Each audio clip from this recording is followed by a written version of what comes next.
রকমের মেনু রেখেছি, দুধটা জাস্ট সেটা ডিরেক্ট আমি খেয়ালও করিনি। আজকে আমি বলছি গুড মর্নিং এভরিওয়ান।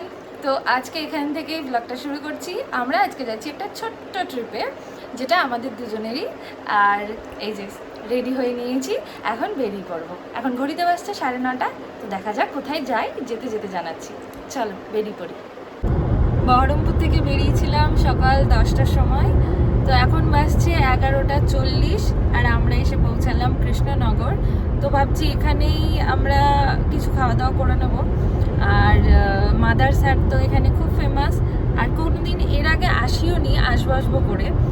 তো ভাবছি এখানেই আগে কিছু খাওয়া দাওয়া করে নিই, তারপরে এখান থেকে আমরা যাব দীঘার উদ্দেশ্যে।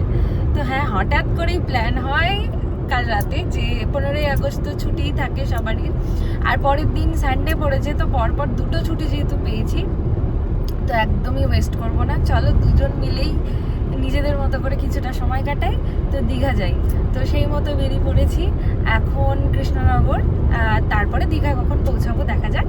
তার আগে এখন বেলা তো হয়েছে, কিছু খাওয়া দাওয়া সেরকম হয়নি, হালকা পাতলা কিছু খেয়েছিলাম, মানে ঘুগনি খেয়ে এসেছিলাম, তাও তাড়াহুড়োর মধ্যে। আর আমার যেহেতু গাড়িতে না ওই খাওয়া দাওয়া করলে একটু প্রবলেম হয়, মানে একটু গা গুলোয় টলে, তো ওর জন্য খুব একটা কিছু খাই না, খেতে চাই না। এখনও খেতে ইচ্ছে করছে না, কিন্তু ওর জন্য খেতে হবে, কেন কি ওর খিদে পেয়েছে। এবার একা একা তো খাবে না অবভিয়াসলি, তো দুজন মিলে একটু অল্প স্বল্প যাই হোক তো খেয়ে নিই খাওয়া দাওয়া করে। আর মাদার্স হাটে যাবো করে যাওয়া হচ্ছিল না, তো ভাবলাম এই সুযোগেই হয়ে যাক, তো সেই জন্য একবার মাদার্স হাটে যাবো। তো চলো আমাদের সাথে সাথে তোমাদেরকেও নিয়ে যাই সেখানে। আর এত সুন্দর রাস্তা, মানে ভীষণ ভালো। আমি বোঝানোর জন্য বলে রাখি, আমাদের বাড়ি বহরমপুরে, সেটা মুর্শিদাবাদের মধ্যে। কৃষ্ণনগর পর্যন্ত যতটুকু এলাম, মানে একটু খারাপ রাস্তা পাইনি। তো রাস্তা কেমন ছিল এখনো অবধি? ভালোই রাস্তা। তো যারা কিনা আসবো ভাবছো, আসতে পারো। তো চলো এখন যাই, চলে এসছি, চলো নেমে দেখাচ্ছি কেমন।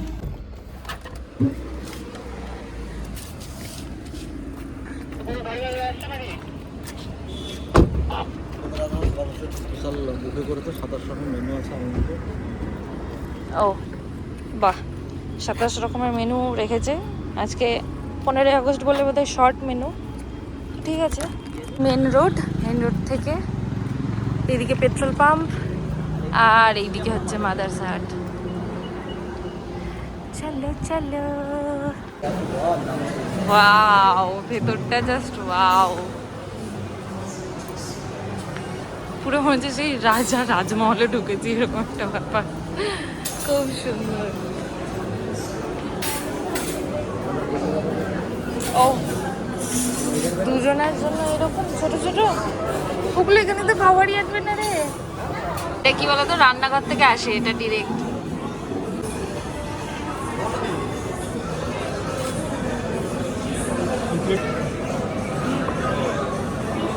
এটা ভেজ ডাল।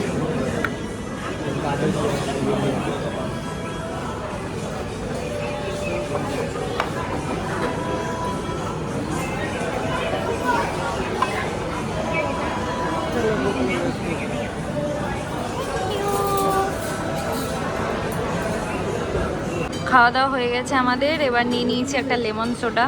তো কোল্ড ড্রিঙ্কস যেহেতু খাই না, ওই জন্য লেমন সোডাটা খেয়ে তারপর বেরোবো। 1 ঘন্টাখানিক সময় এখানে লেগেই গেল, যদিও খাবার খুব তাড়াতাড়ি ফার্স্ট এখানে দিচ্ছে ডেলিভারি, তবুও। আর ভিডিও করতে করতেই কখন গেছে আমার স্টোরেজ ফুল হয়ে, আমি খেয়ালও করিনি। তারপরে অনেকক্ষণ ধরে চেষ্টা করার পরে স্টোরেজ কিছুটা স্পেস ফাঁকা হয় ঠিকই, কিন্তু তবুও ভিডিও করার জন্য যথেষ্ট ছিল না।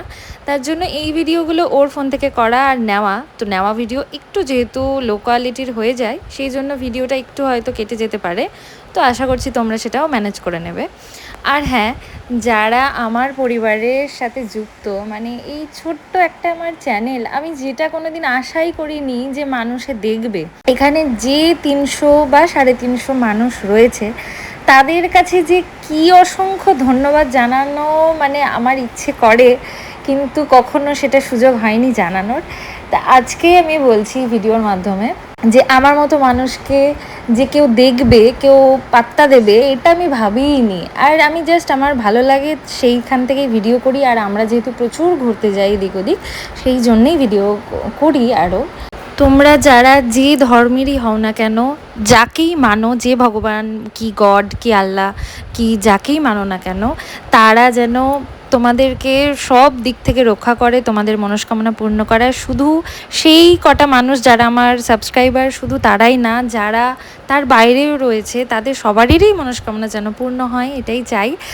আজকে জানি না কেন মনে হলো তোমাদেরকে এটা আমি বলি, তাই বললাম। অনেক মানুষই বলে যে ভালো মানুষ এই পৃথিবীতে আর নেই। আমি এটা বিশ্বাস করি না। যদি সেটাই হতো তাহলে পৃথিবী আর থাকতো না বলেই আমার ধারণা। ভালো মানুষ আছে, কে বলেছে নেই? এই যে তোমরা যে আমার পাশে রয়েছে, আমায় না চেনো অনেকে, না জানো, হতে পারে কিছু জন আমাকে চেনে, কিন্তু সবাই তো আমায় চেনে না। না জেনেও না বুঝেও, তাদের না স্বার্থ থাকা সত্ত্বেও যে আমার পাশে থাকে, এই একটা সাবস্ক্রাইবার, একটা লাইক যে আমাকে কতটা আনন্দ দেয় তোমাদের বলে বোঝাতেই পারবো না। তোমরা সেটা বুঝবেও না হয়তো, অনেকে বুঝবে। আমি সত্যি তাদের কাছে অনেক অনেক কৃতজ্ঞ। আর তোমরা এভাবেই আমার পাশে থেকো। এটা খড়গপুর চেন্নাই এক্সপ্রেস রোড বলছে এটা নাম আর কি। ওই গুগল ম্যাপ দেখে দেখে যা আর কি শিখছি, তাই দিক দিয়েই যাচ্ছি। এরকম করতে করতে অনেকগুলো ভুলভাল রাস্তা দিয়ে ঢুকেও গেছি, ঘুরে আরও আসতে হয়েছে। ওই যা হয় আর কি গুগল ম্যাপ দেখে। আর আমাদের কাছে এছাড়া কোনো অপশনও নেই যদিও, কারণ দুজনেই প্রথমবারের জন্য যাচ্ছি দীঘায়। আর এদিকে এতগুলো রাস্তা, 8-10টা রাস্তা ভাগ হয়ে যাচ্ছে। এবার কোনটা দিয়ে যাবো গুগলে খুঁজতে খুঁজতেই ও টার্নিং নিয়ে নিচ্ছে, কারণ দাঁড়ানো যাবে না, সিগন্যালের ব্যাপার আছে। এবার তখন দেখছি ভুল রাস্তা দিয়ে ঢুকে গেছি, আর তো ব্যাক যাওয়া যাবে না, ওয়ান ওয়ে। তখন আবার হয়তো 2 কিলোমিটার গিয়ে টার্নিং নিতে হচ্ছে। মানে এরকম করে করে যে কত ব্লান্ডার করছি আমরা। যাই হোক, এই করতে করতে এখন 160 কিলোমিটার মতো বাকি। এখনো মোটামুটি 8টা দেখাচ্ছে টাইম ঘড়িতে, তবে জানি না কতদূর পৌঁছাবো। আমাদের তো মানে এরকম ব্যাপার আছে যে বেশি রাত করে গাড়ি চালানো আমাদের খুব একটা পছন্দ না। মানে দুজনেই তো নতুন নতুন ব্যাপার আর কি, ড্রাইভার। আর আমিও খুব সাহস করে খালাসি বসেছি, তো ওই জন্যই অত রাত করে যাব না। যদি 8টা বেজেই যায়, ওই 7টার মধ্যে দেখি কোথায় পৌঁছাচ্ছি, সেইখানে তখন থেকে যাব।